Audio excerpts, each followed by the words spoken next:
오늘 파사현정님께서 댓글을 통하여 아주 중요한 인사이트를 주셨습니다. 그래서 오늘은 좋은 화두를 던져주신 파사현정님께 감사함을 표시하며 포트폴리오에 대한 저의 생각을 말씀드리려고 합니다. 댓글에서 우산장수 아들과 소금장수 아들을 둔 부모의 마음을 비유로 드신 것은 이 복잡한 금융 원리의 핵심을 정확히 꿰뚫고 있습니다. 비가 오는 날에는 우산장수 아들이 돈을 벌어와 집안을 일으키고 해가 쨍쨍한 날에는 소금장수 아들이 땀 흘려번 돈으로 곳간을 채울 것입니다. 두 아들이 있기에 부모는 날씨의 변덕에 따라 천국과 지옥을 오가지 않습니다. 어느 날은 한쪽 아들 덕에 조금 더 기쁘고 다른 날은 다른 아들 덕에 안도의 한숨을 쉴 뿐 가정이 송두리째 흔들리는 일은 겪지 않습니다. 지금 우리가 살고 있는 시대의 날씨는 그 어느 때보다 예측하기 어렵습니다. 단순한 먹구름이나 가뭄의 수준이 아닙니다. 끝나지 않을 것처럼 보이는 미중 패권 전쟁이라는 거대한 태풍이 전 세계를 휩쓸고 있기 때문입니다. 이 태풍은 특정 산업의 판도를 하루아침에 바꾸고 국가 간의 공급망을 끊어버리며 어제의 유망 기업을 오늘의 위기 기업으로 만들고 있습니다. 이러한 극심한 불확실성의 시대에 하나의 자산에 모든 것을 거는 행위는 맑은 날 갑자기 쏟아지는 우박 속으로 우산 없이 뛰어드는 것과 같습니다. 포트폴리오는 바로 이 예측 불가능한 폭풍우 속에서 나의 자산을 지키고 나아가기 위한 가장 현실적이고 이성적인 생존 전략입니다. 미중 갈등은 단순한 무역 분쟁을 넘어 기술, 금융, 군사, 외교 등 모든 분야에서 벌어지는 장기적인 패권 경쟁입니다. 이는 투자자에게 매우 직접적인 위협이 됩니다. 예를 들어 미국의 제재 목록에 오른 중국의 한 기술 기업에 모든 자산을 투자했다고 가정해 봅시다. 그 기업의 기술력이 아무리 뛰어나고 시장 전망이 밝다 하더라도 정치적인 결정 하나로 인해 부품 공급이 끊기고 해외 시장에서 퇴출당하며 주가는 회복 불가능한 수준으로 추락할 수 있습니다. 반대로 중국의 보복 조치로 인해 중국 시장 의존도가 높은 미국의 한 소비재 기업 역시 막대한 타격을 입을 수 있습니다. 이처럼 현대 사회의 투자는 개별 기업의 펀더멘털 분석만으로는 결코 완벽해질 수 없습니다. 국가 정상들의 발언 한마디, 예기치 못한 관세 정책 하나가 기업의 운명을 좌우하는 시대입니다.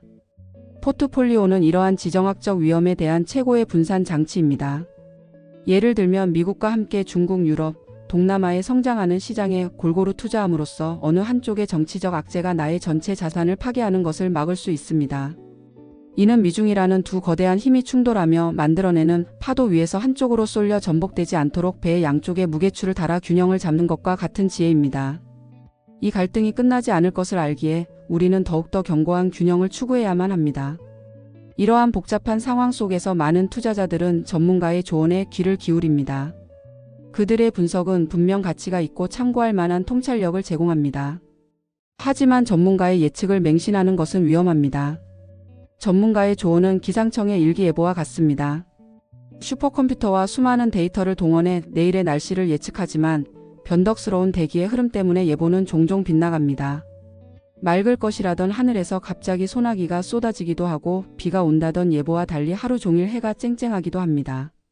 금융시장의 변덕스러움은 대기의 흐름보다 훨씬 더 복잡하고 예측하기 어렵습니다. 수많은 투자자들의 심리가 얽혀 있고 누구도 예상치 못한 돌발 변수가 끊임없이 발생하기 때문입니다. 아무리 뛰어난 전문가라 할지라도 내일의 주가를 정확히 맞힐 수는 없습니다. 만약 어떤 전문가가 내일 비가 올 확률이 80%라고 예보했을 때 당신이 모든 재산을 우산 사는 데만 사용한다면 그것이 현명한 판단일까요? 아닙니다. 현명한 사람은 우산을 준비하되 만약 날이 맑을 경우를 대비한 계획도 함께 세울 것입니다. 포트폴리오가 바로 그 계획입니다. 전문가의 분석을 참고하여 유망하다고 생각되는 분야의 비중을 높일 수는 있지만 그 예측이 틀릴 경우를 대비해 전혀 다른 성격의 자산들을 함께 보유함으로써 위험을 관리하는 것입니다. 일기예보가 틀려 비가 와도 젖지 않고 예상치 못하게 해가 떠도 기회를 놓치지 않기 위한 가장 합리적인 대비책인 셈입니다. 그렇다면 이렇게 위험을 분산하고 예측의 불확실성에 대비하다 보면 대체 언제 돈을 버느냐는 근본적인 질문에 도달하게 됩니다. 먼저 뻔한 이야기부터 하겠습니다. 사람들이 투자를 단기간에 큰 돈을 버는 행위로 오해하기 때문에 이런 질문을 던집니다. 하지만 포트폴리오를 통한 투자는 그런 방식과는 철학 자체가 다릅니다. 그것은 한 방에 대박을 노리는 것이 아니라 결코 망하지 않는 시스템을 구축하여 시간이 내 편이 되도록 만드는 과정입니다. 돈을 버는 방식은 크게 두 가지입니다. 첫째, 치명적인 손실을 막음으로써 돈을 법니다. 투자의 세계에서 가장 중요한 것은 시장에서 퇴출당하지 않고 오래 살아남는 것입니다. 마이너스 50%의 손실을 보면 원금을 회복하기 위해 100%의 수익을 내야 합니다. 하나의 자산에 모든 것을 걸었다가 이런 치명타를 맞으면 사실상 재기가 불가능합니다. 포트폴리오는 이런 극단적인 손실의 가능성을 현저히 낮춰줍니다. 살아남아 기회를 계속 잡을 수 있다는 것 자체가 돈을 버는 가장 중요한 첫걸음입니다. 둘째, 복리의 마법을 통해 돈을 법니다. 포트폴리오는 개별 자산의 폭발적인 성장률을 따라가지는 못할 수 있습니다. 하지만 시장의 등락 속에서도 비교적 안정적으로 꾸준한 수익을 쌓아갑니다.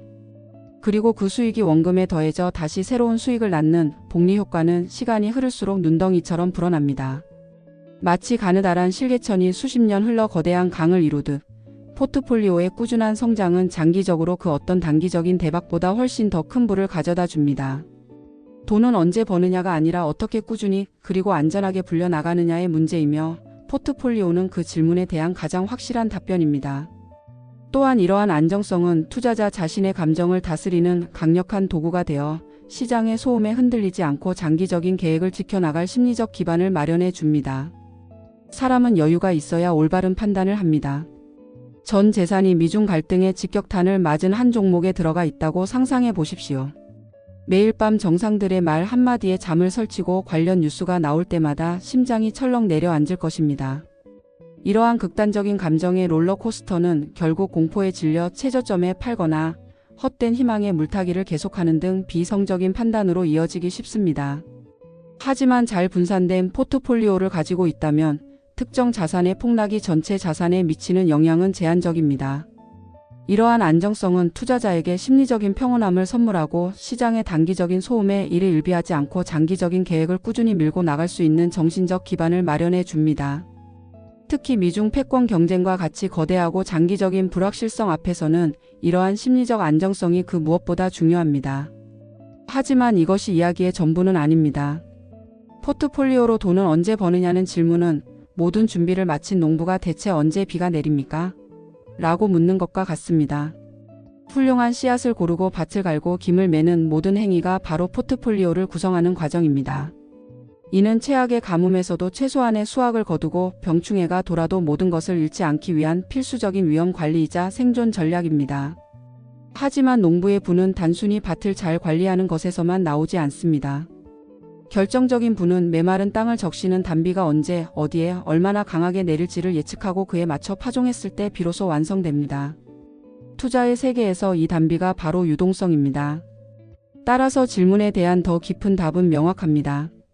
포트폴리오라는 단단한 토대를 갖춘 투자자는 바로 이 유동성이라는 거대한 돈의 비가 내리기 시작하는 변곡점에서 그 비가 집중적으로 쏟아지는 곳에 자산을 미리 옮겨 놓았을 때 돈을 법니다. 이제 다시 처음의 질문으로 돌아가 봅시다. 포트폴리오로 언제 돈을 버는가?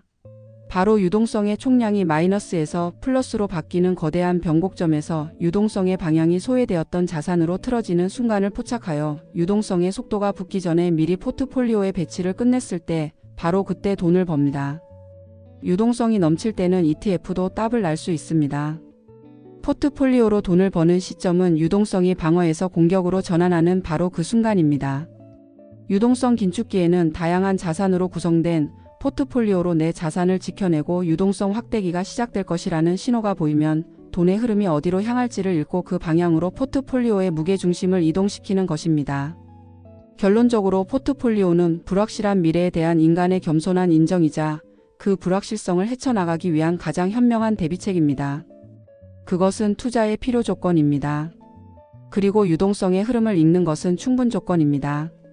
우산장수 아들과 소금장수 아들을 둔 부모가 날씨에 연연하지 않고 매일 밤 편안히 잠자리에 들 수 있듯이 잘 짜인 포트폴리오는 투자자가 미중 갈등이라는 거대한 태풍과 시장의 변덕에 휘둘리지 않고 자신의 삶에 집중할 수 있도록 해줍니다.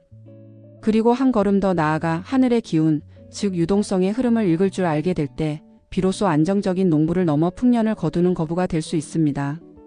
종목의 등락에 이를 일비하기보다 이 거대한 돈의 흐름, 즉 유동성의 거시적인 변화를 꿰뚫어보는 자만이 다가오는 부의 파도에 온전히 올라탈 수 있습니다. 시장은 언제나 불확실하고 항상 변하지만 유동성이라는 큰 지도를 가진 투자자는 결코 길을 잃지 않습니다.